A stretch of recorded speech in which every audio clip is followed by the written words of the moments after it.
ఆవకాయ pickle కాదు, ఆరోగ్యపు pickle. పూర్తి వివరాలకు చదవండి రేపటి సాక్షి దినపత్రిక. ఏసీబీ రైడ్స్ జరిగిన తర్వాత కూడా సంక్షేమ హాస్టళ్ల నిర్వహణ, వార్డెన్ల తీరులో మార్పు రావడం లేదు. సెలవులను సాకుగా చూపించి కనీసం తాళాలు కూడా తీయని వైనం నల్గొండలో సాక్షి టీవీ దృష్టికొచ్చింది. గడిచిన 4 రోజులు సెలవులు ఉండడంతో విద్యార్థులు ఇళ్లకు వెళ్లారు. ఆ తర్వాత పాఠశాలలు తెరిచిన హాస్టల్ తాళాలు మాత్రం తీసే నాదుడే కరువయ్యాడు.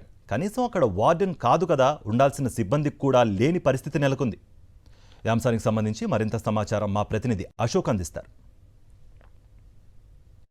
నల్గొండ జిల్లాలో సంక్షేమ హాస్టళ్లకు తాళాలు వేసినటువంటి దృశ్యాలు కనిపిస్తున్నాయి.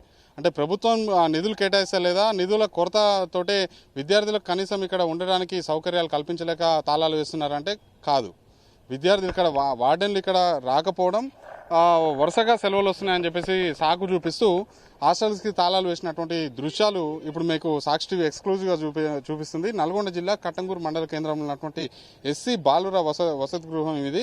5 రోజుల నుంచి సాక్షి టీవీ వసతి గృహాలకు సంబంధించి అసలు అక్కడ సౌకర్యాలు ఏ విధంగా ఉన్నాయి, ఏసీబీ రైట్స్ తర్వాత పరిస్థితుల్లో ఏమైనా మార్పు వచ్చిందని చెప్పేసి తెలుసుకునేందుకు గత 5 రోజులుగా ఉదయం ఒకసారి, సాయంత్రం ఒకసారి హాస్టల్స్ని పర్యవేక్షించేందుకు వెళ్ళినటువంటి క్రమంలో ఎక్కడ కూడా హాస్టల్స్ తీసి ఉన్నటువంటి పరిస్థితులు లేవు. దాదాపు మనం ఇప్పటికీ 6 నుంచి 7 హాస్టల్ తిరిగినాం. 7 హాస్టల్లో కూడా ఇదే రకమైనటువంటి దృశ్యాలు అయితే కనిపిస్తున్నాయి. ఒకవేళ విద్యార్థులు లేరు, ఈరోజు సెలవు దినం అంటే కాదు, నిన్న మంగళవారం రోజు సెలవు దినం అంటే కాదు, సోమవారం మాత్రం రాఖీ పండుగ నేపథ్యంలోనే ప్రభుత్వం హాలిడే ఇచ్చినటువంటి నేపథ్యంలో సెలవు ప్రకటించారు. ఆదివారం సెలవు ఉన్నటువంటి నేపథ్యంలోనే విద్యార్థులు అక్కడికి వెళ్ళారని చెప్పేసి, ఇంటికి వెళ్ళారని చెప్పేసి అనుకోవచ్చు.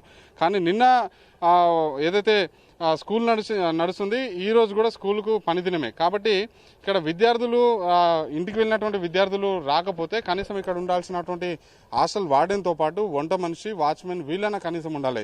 వీళ్ళు లేకపోవడంతో ప్రస్తుతం పూర్తిగా ఇక్కడ తాళాలు వేసినటువంటి దృశ్యాలు అయితే కనిపిస్తున్నాయి. ఈ హాస్టల్లో మొత్తం 45 మంది విద్యార్థులు ఉంటారని చెప్పేసి కూడా అధికారులకు ఫోన్ చేస్తే చెప్తున్నారు. కానీ 2 మాత్రమే బాత్రూమ్లు ఉన్నాయి. విజువల్స్లో దూరంగా చూపిస్తున్నాం. లోపలికి వెళ్ళేటువంటి అవకాశం లేదు, ఎందుకంటే గేట్కు తాళం వేస్తుంది కాబట్టి లోపలికి వెళ్ళడానికి అవకాశం లేదు కాబట్టి ఇక్కడి నుంచి చూపిస్తున్నాం. 2 మాత్రమే బాత్రూమ్లు ఉన్నాయి.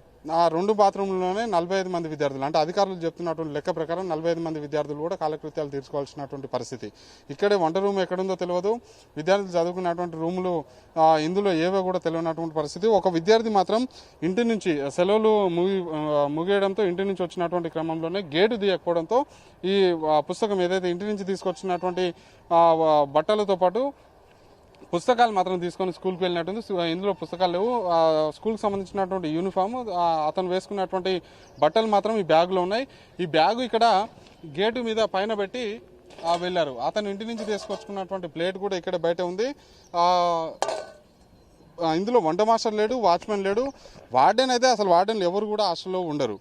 ఉదయం ఒకసారి ఏదో గెస్టెడ్ ఆఫీసర్ లాగా ఉదయం ఒకసారి వచ్చిపోవడం, సాయంత్రం ఒకసారి వచ్చి కూరగాయలు ఇచ్చి మళ్ళీ యథావిధిగా ఇంటికి వెళ్ళిపోయినటువంటి పరిస్థితి కనిపిస్తుంది. ఈ నేపథ్యంలోనే ఏసీబీ వచ్చిన తర్వాత అయినా సంక్షేమ హాస్టల్లో వసతులు ఏమైనా మారాయా, వార్డెన్ల తీరులో ఏమైనా మార్పు వచ్చిందని చెప్పేసి సాక్షి టీవీ గ్రౌండ్ రిపోర్ట్లో హాస్టల్ల చుట్టూ తిరుగుతున్నా ఎక్కడ కూడా హాస్టల్ తెరిచినటువంటి దాఖలాలు లేవు. ఇది కట్టంగూరులో ఉన్నటువంటి హాస్టల్ పరిస్థితి. ఇదే రకమైనటువంటి మిగతా చోట్ల కూడా ఇదే రకమైనటువంటి దృశ్యాలు అయితే కనిపిస్తున్నాయి. మరి ఉన్నతాధికారులు ఏం చేస్తున్నారు, సాంఘిక సంక్షేమ శాఖకు సంబంధించినటువంటి అధికారులు ఏం చేస్తున్నారు, వార్డెన్లు ఇంత నిర్లక్ష్యంగా వ్యవహరిస్తుంటే వాళ్ళ మీద చర్యలు ఏం తీసుకోవట్లేరు అనేది కూడా సమాధానం చెప్పాల్సినటువంటి అవసరం ఉంది. సాక్షి టీవీలో ఈ వార్త వచ్చిన తర్వాత అయినా యంత్రాంగం కదులుతుందా లేదా అనేది కూడా వేచి చూడాల్సినటువంటి పరిస్థితి కనిపిస్తుంది. నేను శ్రీనివాసరావు, పాషం అశోక్ రెడ్డి, సాక్షి టీవీ, కట్టంగూరు.